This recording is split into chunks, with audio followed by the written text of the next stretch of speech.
कहाँ जैबू कहाँ जैबू कहाँ जैबू ए गंगा जी अरे कहाँ हो जैबू आता न कोई के तैयारिया अरे कहाँ हो जैबू जैबो में जैबो मोहन बाबा के घरवा अरे उनके हो घरवा बाड़े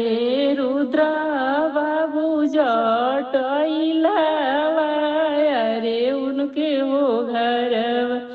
जैबो में जैबो कमलेश सेवका के घरवा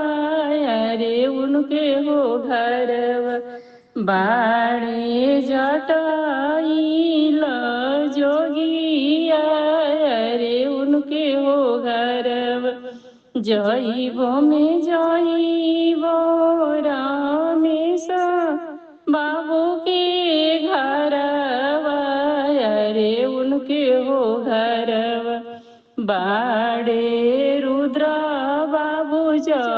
जटैलवा अरे उनके हो घरवा जैबो में जैबो अंकिता बाबू के घरवा अरे उनके हो घरवा बाड़े जटाइल जोगिया अरे उनके हो घरवा कहाँ जैबू कहाँ जैबू